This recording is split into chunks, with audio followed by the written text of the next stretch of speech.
Ating press briefing ngayong umaga, March 26. President Ferdinand R. Marcos Jr. led today's sectoral meeting on the government's response to El Niño and the outlook for La Niña. President Marcos has ordered the activation of the El Niño Southern Oscillation Online Platform, or ENOP, a centralized repository of data for the understanding, monitoring, and addressing the impacts of El Niño and La Niña. This will primarily serve the public and decision makers as well. In attendance at today's sectoral meeting were the El Niño Task Force headed by the Secretaries of National Defense, Science and Technology, Agriculture, and the Environment and Natural Resources. The Secretaries of DILG, DBM, Energy, and Communications were also present. Updates were given on government interventions in water management, food security, energy, health, and public safety. A quick climate outlook shows that El Niño continues to weaken and will likely persist until May 2024, with a transition to El Niño Southern Oscillation, or ENSO, neutral conditions in April to June 2024. La Niña is likely to develop within the next 6 months. And to give us the complete details, we have with us the DOST Secretary, Renato Solidum Jr. Secretary Solidum, good morning. Thank you, Daphne. Good morning to everyone. As mentioned, the El Niño in the tropical Pacific continues to weaken, but the impacts, like hotter and drier conditions, will continue. Although the El Niño will transition to neutral by April, May, June 2024 season, there is also the increasing probability of La Niña at 62% in June, July, August season. Also, we need to emphasize that historically, pre-developing La Niña is characterized by below normal rainfall. Therefore, the possibility of a slight delay of the onset of rainy season is likely, and its effect will combine with the effects of the ongoing El Niño. Hence, if we look at the impacts of the ongoing El Niño, starting October, we have seen some provinces to have dry spell, but up to March, we have seen the increasing number of provinces affected by dry spell and drought. As of March 24, 37 provinces experienced drought condition, meteorological drought, and 17 experienced dry spell and 13 dry condition.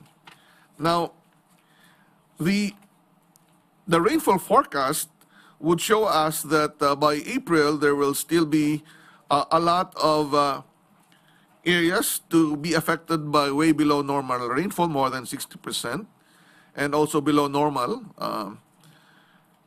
And rains will come by May, but there will still be other areas that will have less rainfall. So the forecast for the ongoing effects of El Niño would continue for April. We have 48 provinces to be affected by drought, 24 dry spell. But by May, it will be 54 provinces to be affected by drought and 10 dry spell. So almost the same if you combine both the drought and dry spell, but the drought-affected provinces will continue to persist based on DOST Pagasa's outlook, 25 by June, 23 by July, and 10 by August. So there will still be some provinces to be affected by the combined effect of El Niño and the preparation for La Niña, which would bring in less normal rainfall. Hence, we need to continue doing the operations for El Niño preparedness, but also keeping in mind that we need to prepare for La Niña in the second half of the year. So what are the chances of La Niña in the coming season? There is a 62% chance of La Niña developing by June, August 2024, and that percentage increases as we move to the later half of the year. So government agencies will continue to implement the El Niño actions, and of course, later on, transition into preparing for La Niña. So that's the summary. Thank you very much. Okay, Secretary, would you like to talk a little bit about the new app or the online platform? The El Nino Southern Oscillation Platform has been created by DOST through FIVOX with inputs from DOST Pag-asa and all the agencies that addresses the 5 sectors, no? Yung food, sa water, sa health, public safety, and energy. And the public can actually look at the platform to know more about these different sectors, what the government agencies are doing, but they can also look at information materials that can help them prepare for El Nino and later on La Nina, and to make sure that they contribute to the preparedness of their communities for these hazards. The citizens can also report what they observe on the ground, and there's a citizen survey that can be used. There's a QR code in the website, and this can be easily accommodated through a dashboard. As the reports come along, then the more data will be stored in the app, and the more people can see which other areas are experiencing the same effects. There will be another part of the dashboard or the platform that will be exclusive for local governments to have more detailed reporting, and also the other agencies reporting, so that the president and other executives can look at the overall response of government, so that we can have the same set of information to be shared also to the public later on. Thank you. Okay, thank you. We can open the floor to questions. Maris Umali, GMA 7. Good morning. It's on. So, It's on. All right. Good morning, Secretary Solidum.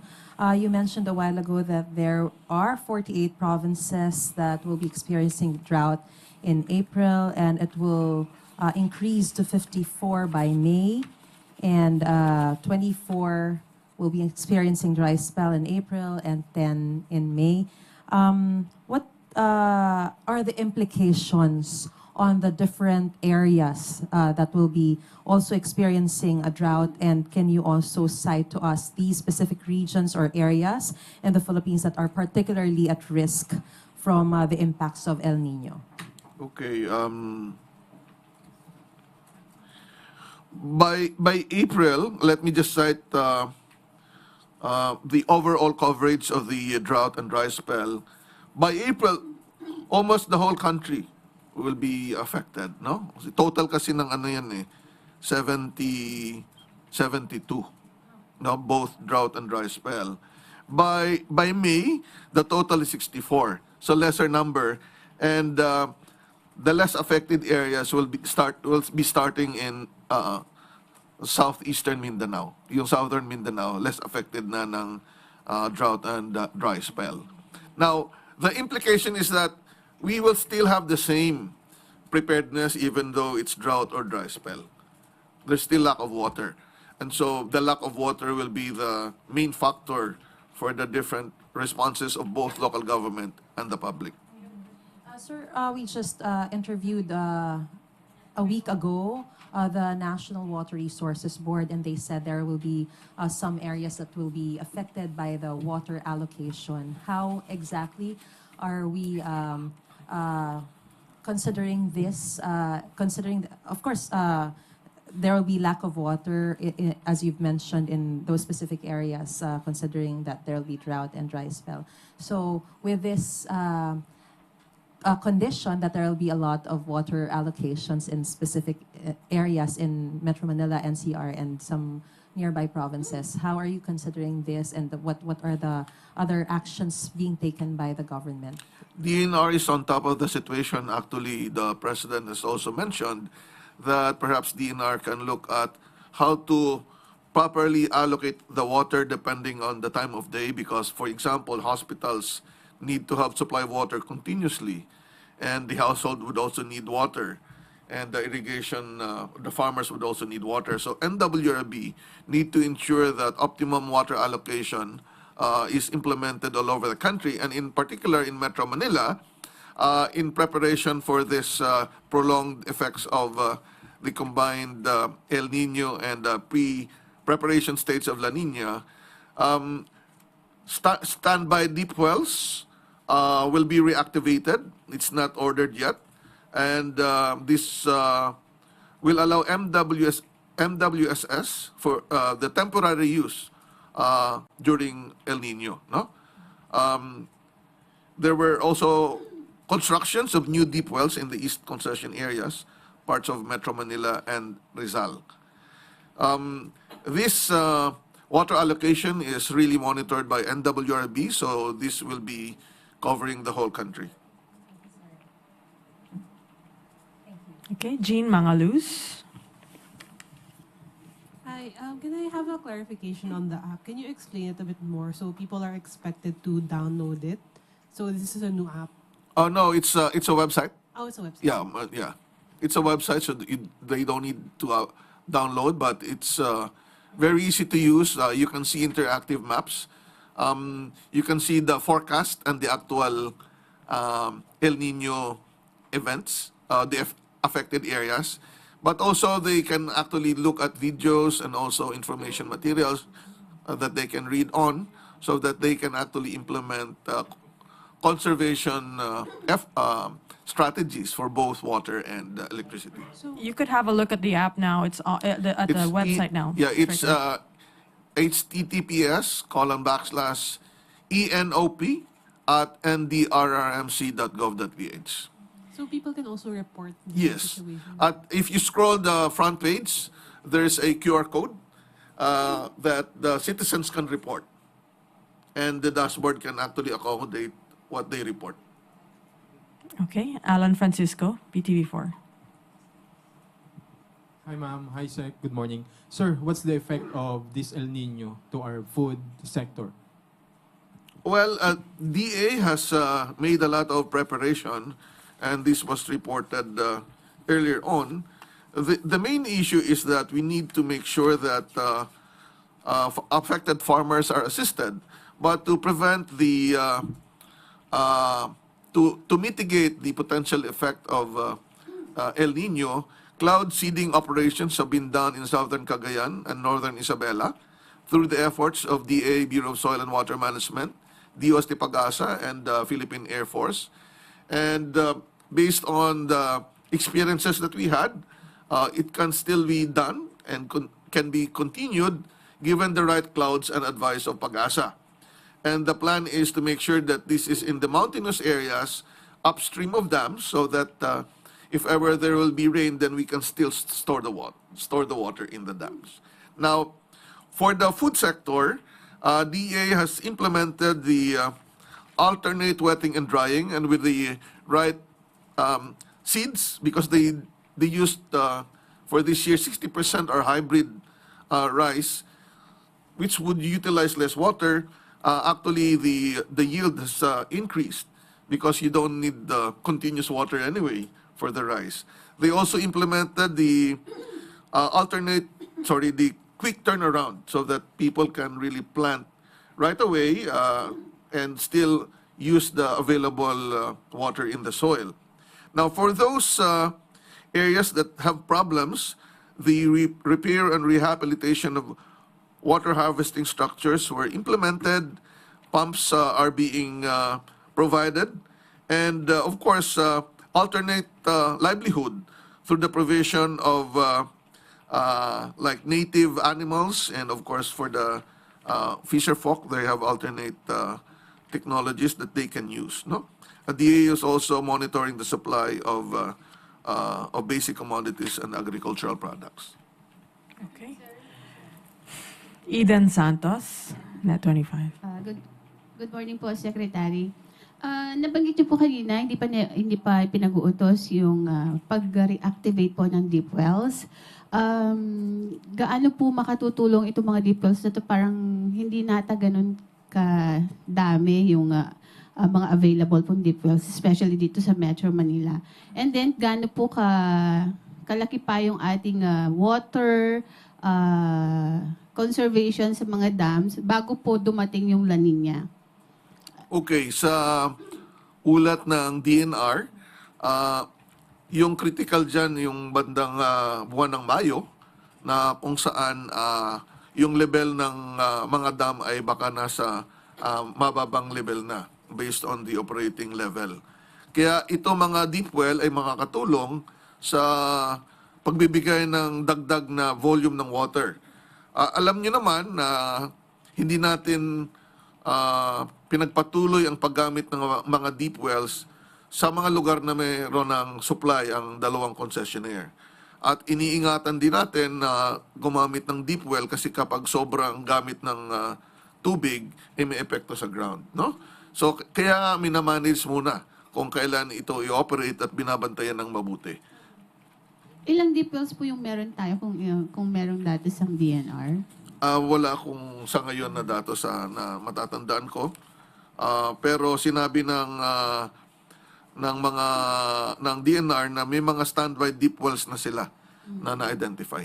Na pwede pong itap anytime? Yes, anytime. Ayun. Thank you po.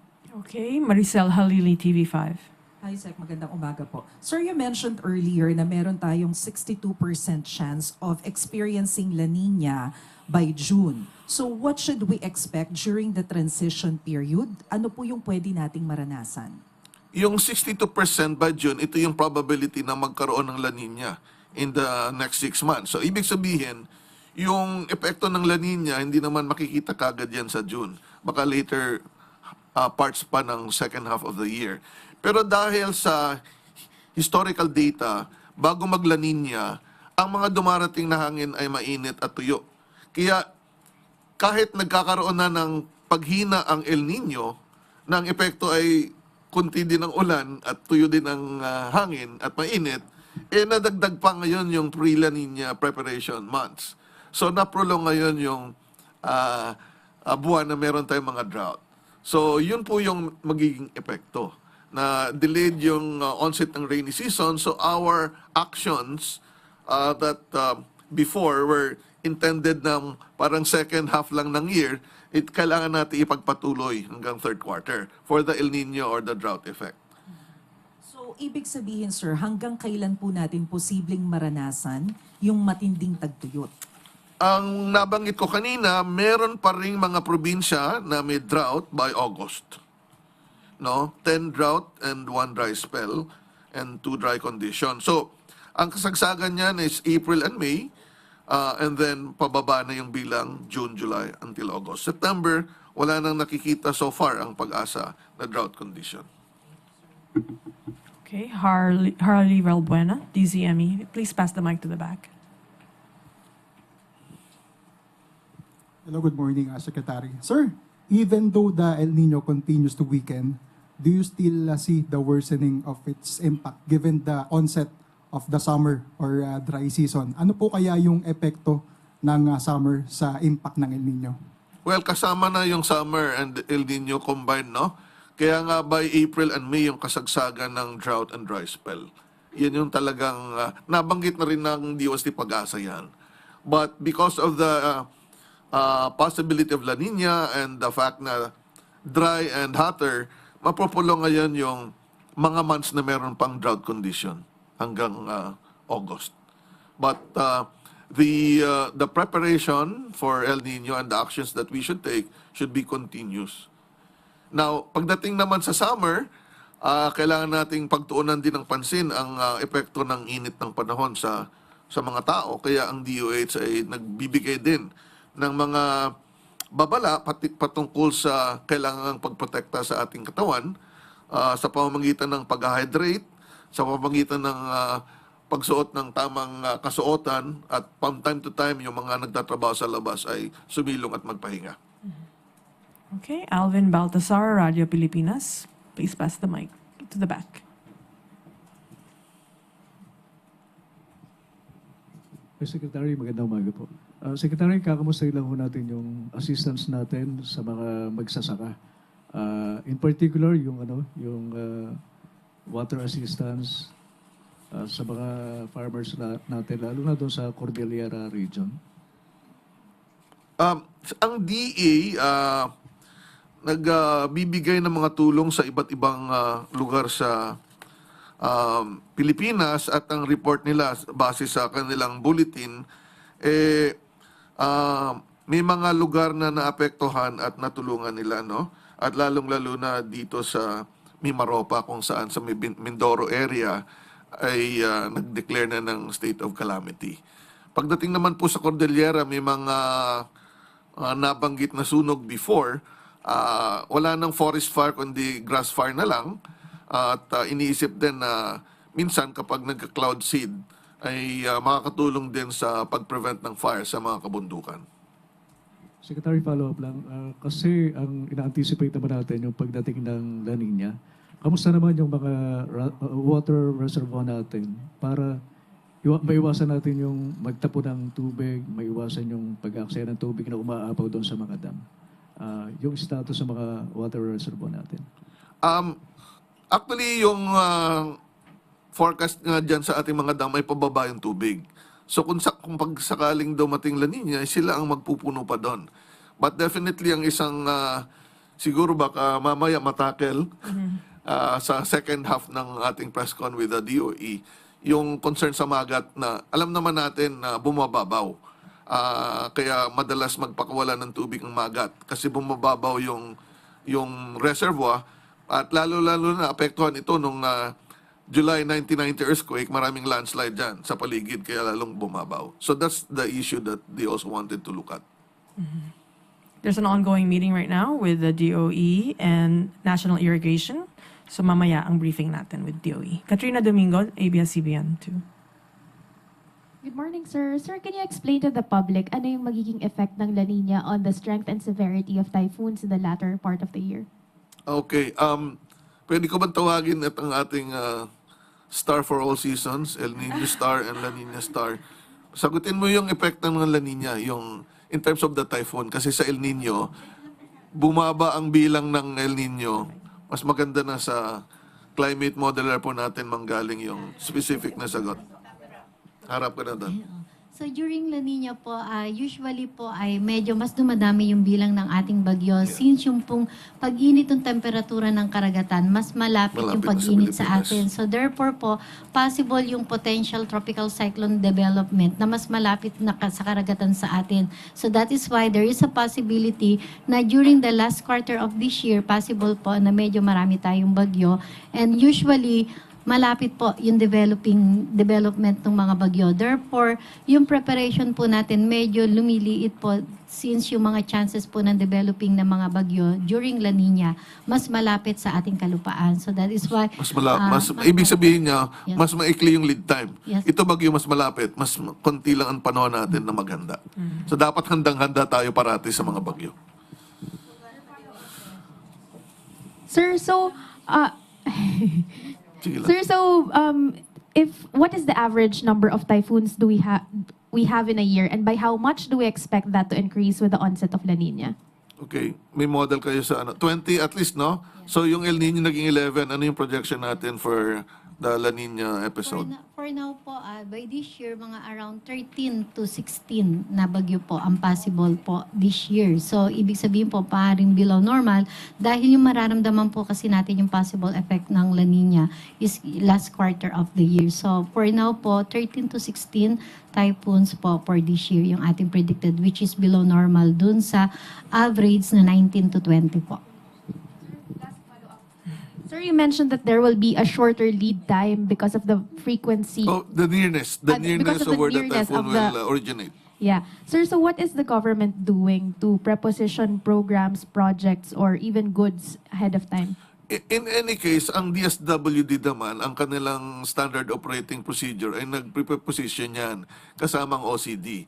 So, marami na tayong experience na ganyan. So, standard operating procedure yan. In fact, nag-improve pa tayo sa ating disaster response plan kasi recently we had a meeting sa first council meeting and we approved the modified National Disaster Response Plan for the better.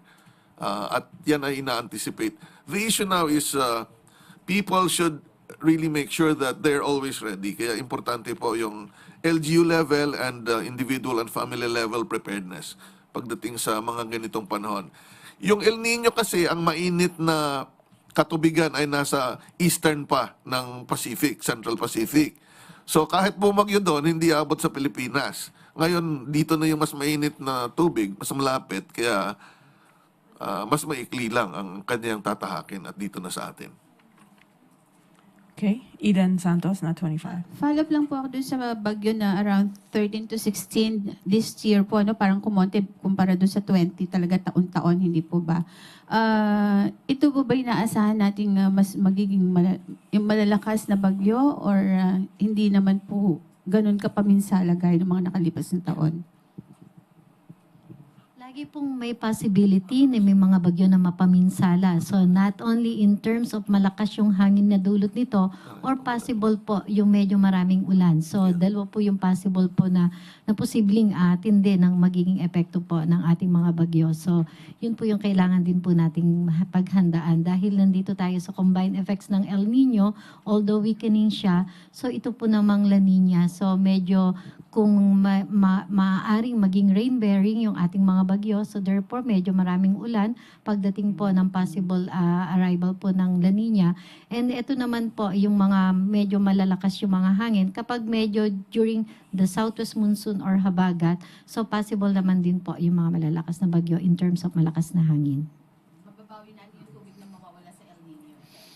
Hopefully po. So possible po, but then kailangan din po natin yung proper timing ng pagdating ng mga tubig. So kung halimbawa po naman na last quarter ng year na darating yung ating mga pag-ulan due to La Nina, so ang very critical po natin is yung the time na maka-recover yung ating mga water reservoir. So yung July, August, September, hopefully po dito tayo maka-recover ng medyo mas marami po yung ulan na darating para unti-unti pong tataas na yung level ng ating mga water reservoir. Okay, go ahead, Katrina. Sir, clarification. Until when do we expect La Nina to persist next year? Do we have a projection already? Every 6 months yan, but do you have more than the 6 months projection?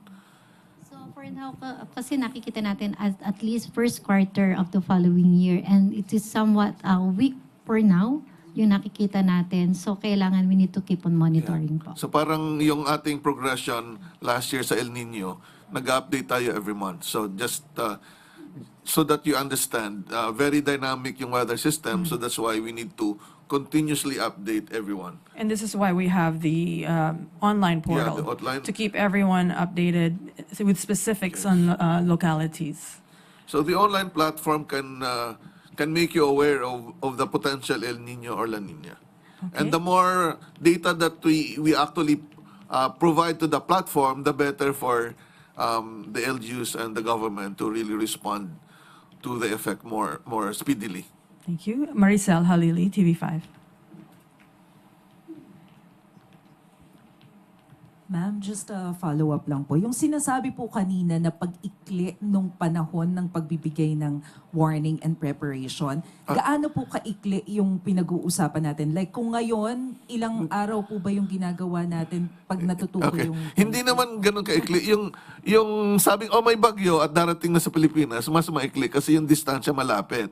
Pero ang pag-asa can have a forecast of 2 weeks in advance. Iba yung time of detection ng posibleng may bagyo. Iba yung travel time. Yung travel time ng bagyo ang ating pinapag-usapan. Travel time. So yung preparedness mas mabilis dapat. Okay. Okay. Few more questions. Jean, again, Jean Mangaluz. May mga anticipated regions na po ba who will experience these faster storms? May mga regions na po ba na anticipated? For La Nina, for now,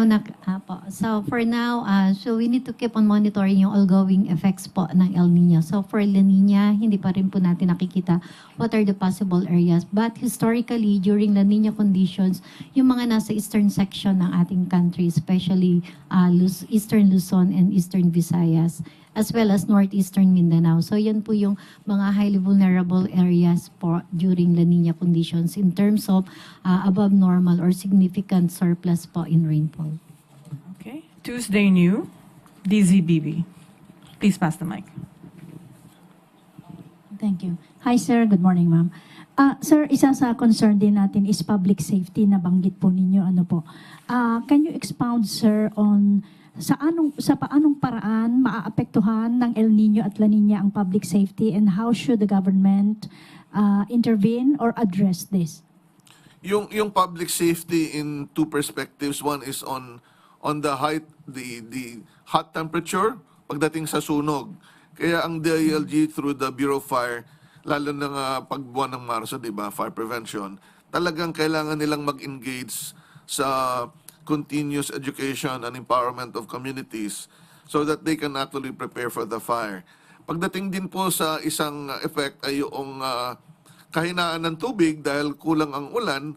Kapag mahina po ang water pressure sa mga pipes na may leak, doon may chance pumasok yung tubig sa labas na madumi, pumasok sa supply ng tubig.